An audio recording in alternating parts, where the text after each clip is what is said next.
Ten Hag is sacked, so what now? This season will be Chrooman's third in the Eredivisie. If he wins a trophy, that easily surpasses Erik's accolades, allowing him to continue the chase, if he feels like it. A huge sale occurred when Nenad Eller sold to Nantes for over 30 million. Bouzas collected half of the revenue, but did promise a new stadium. It'll happen.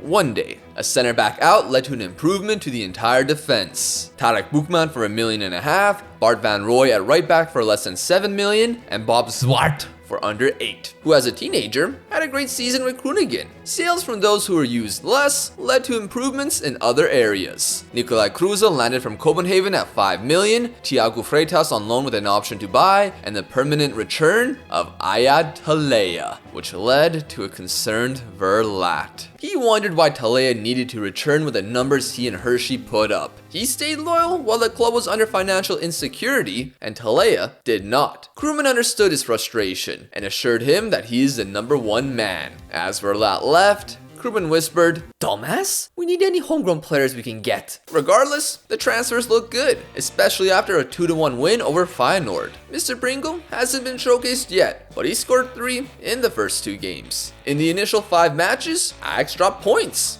and FC Eindhoven would as well. A draw to Volendam and a loss to Almere City kept them behind. Still, Eindhoven played well with multiple clean sheets. Then a random loss appeared out of nowhere versus Willem II. Ajax continued to earn victories, and with them at the end of October, Chrooman's campaign could be defined. Although, maybe a more important fixture occurred earlier in the month, as it was the Eindhoven Derby. PSV recently appointed a new manager, Ruud van Nistelrooy. Ruud! The man who played buddy-buddy with Erik ten Hag somehow got a job at Lyon. He'd rightfully get sacked by them 2 years later, but now Chrooman had to deal with him here. It began in the first minute as Thiago Freitas opened the encounter. PSV responded as Andrade exposed the space behind their defense. However, the local boy Ian Verlat, who rejected PSV multiple times as a youngster, would take back the lead. Unfortunately, the defense forgot the idea of marking, as in the second half, Andrade again equalized, and that's how it ended.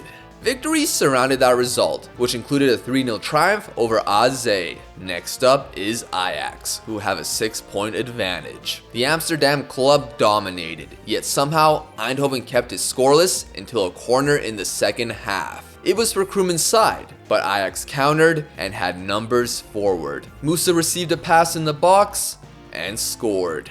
Ajax got another late to confirm the defeat. Despite a strong start to the season, Ajax were better and continued their form. They wouldn't lose in the league for the remainder of the calendar year, while Eindhoven drew a few games in December to fall behind by 13 points. Ajax kept several players that somehow weren't bought, had old man Mitrovic who's programmed to destroy Dutch clubs, and were able to buy Sam Adingra for 99 million. How can Chroo compete when his tycoon owner was more like a crypto scammer? Nevertheless, Eindhoven were in the Europa League. With 2 extra matches, how did they fare? In spite of 2 penalties from Rosenberg, Ayad Talea and a Carlos Reyes brace provided their first victory. Genk were defeated away from home with an Ian Verlat goal. Even Athletic Bilbao were no match. A Hershey header after the half and a late corner led to a 3rd consecutive win. Rangers were a little too strong with their European experience, as despite Mr. Pringle opening the encounter, Rangers responded twice unanswered. Maccabi Haifa were no problem,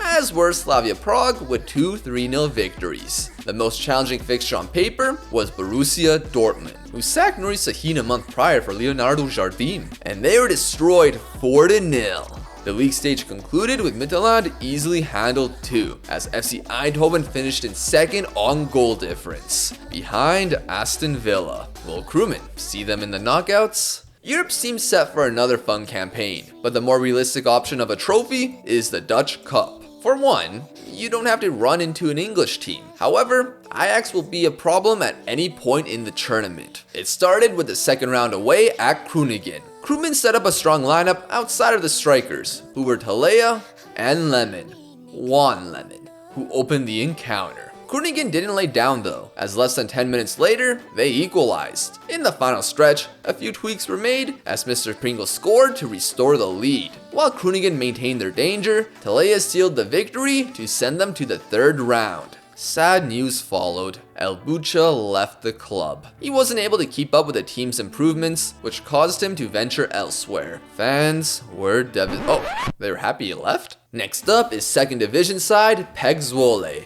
Because of the level of opposition, Chrooman rotated his defense, which included keeper Wale Balogun. He's a Nigerian bought for free a little while ago, and this is his debut. Chrooman was confident of a victory, especially with PEC Zwolle down a man from the 12th minute. But 60 seconds passed, and they combined down the right to fire a low cross to Konings for the opener. What the defenders were doing is a fair question. Half an hour in, Verlat earned a chance. 5 minutes later, Sergio Gonzalez banged in an equalizer. A momentum switch, as right after the interval, Talea scores. Offside. John Thompson in the 58th? Offside. Verlat had some opportunities too, yet it remained level. In the 80th minute, despite being down to 10 men, PEC Zwolle charged forward, and out of nothing, Boonstedt smashed this in. 2-1. Panic jolted Chrooman, as this was supposed to be the competition he could win. They're not even up against an Eredivisie side, and they were 10 minutes away from embarrassment. Verlat was subbed out for Hershey, and right from the kickoff, Sergio Gonzalez couldn't help himself. Eindhoven kept the pressure up, and a cross from a Tef found Hershey's head for an equalizer. The final whistle blew as extra time began. In the first minute, John Thompson took the lead, but the ref disallowed it for offside again. Don't worry, Hershey's goal is perfectly legal, as would the next two strikes. Again from Hershey and Talea to escape with a 5-2 victory. Eindhoven advanced to the quarters. All the big boys were... Wait, where's Ajax? Unlike Eindhoven, Vitesse defeated them on penalties. Well, thank you. Anyways, the draw looked to be a 50-50 chance of a difficult encounter. Granted, a home draw against any of these teams wouldn't bother Chrooman. Volendam versus Vitesse. AZ versus Valvik. Utrecht versus Feyenoord. Which means it would be the Eindhoven Derby away from home. Chrooman versus Ruud Part 2 in late January looked to be the most important derby Chrooman has managed. Early on, the blue side of the city attacked. Hershey controls a cross and waits before he releases it to Carlos Reyes for the opener. That remained the sole shot of the match until the half-hour mark, and a couple minutes later, Muyin's delivery met Peda's head. PSV's initial attempt on goal didn't happen until the second half, and a little past the hour, Brett Muyin extended the lead. Ruud has been embarrassed at his house, although after a few subs, PSV began to participate. They found a first in the 88th minute, and right before added time, Enis Destan grabbed another. Chrooman began to sweat, so he wasted time and conceded a third, but it's offside, and the blue side confirmed the win. A semi-final, bragging rights, and revenge over Ruud. What a perfect day for Chrooman. FC Eindhoven are unbeatable. Well, according to the media. But who would they play in the semi-finals? A home game versus Feyenoord. What a tough run to get into the final. Despite Chrooman's victory and unlucky draw to them, they're still a great team, and it's the final the fans didn't get last year. Luckily for Chrooman, Feyenoord had a midweek Champions League encounter with Lyon in the playoff round, which saw them eliminated. Eindhoven had the week off, so the best possible lineup is available, except for Ian Verlat. It'd be another quick start. A goal kick up the pitch leads to Hershey making an incredible pass to Muyin, and the American puts it in the bottom corner. Eindhoven looked like the better team, but Feyenoord did create opportunities that might have gone in if they were sharper. Still, with the lead in the second half, a second will be found by Van Rooij to secure Eindhoven into the KNVB final, which will be played against Volendam. Before that, the Europa League knockouts. Chrooman's vibe was off, and it wasn't because of the haggis he ate prior to kickoff. In the locker room, he was informed that Erik ten Hag found a new job. That new job had him worried, but he needed to shift his focus on Rangers. They narrowly lost to Aston Villa in the Conference League last year, and had threats like Balogun. However, they had unexpected threats, such as their inverted wingback Karbovnik, who sneaked in and scored a beauty. It happens, and it wouldn't be a massive shock to lose this leg by 1. But eyebrows were raised when a short corner connected with Maz Rorslev. Before the half, Eindhoven imploded as Diomande ran with the ball unchallenged and made it 3-0. The defenders lost their heads in the dressing room, which required them to see the bench. Ian Verlat instigated a comeback with 30 minutes to go. A comeback that was short-lived, as a cross to Noah Fernandez left the defenders hopeless. That was the crucial goal, as a 2-0 win at home saw Eindhoven eliminated. No European run, and no redemption against Aston Villa, who also lost in the round of 16. Ten Hag's new job got announced. Erik Ten Hag is appointed coach of the USA. Oh shit. To overcome European heartbreak and Ten Hag, Chrooman would get his side to demolish Ruud's PSV 6-1. Even Ruud had to give him credit. His mood improved as in the Nations League, Ten Hag's USA lost to Mexico in the semi-finals and fell to Canada in the bronze medal game. Chrooman couldn't be happier. To sum up the Eredivisie campaign, Eindhoven finished in second, which included ending Ajax's undefeated season.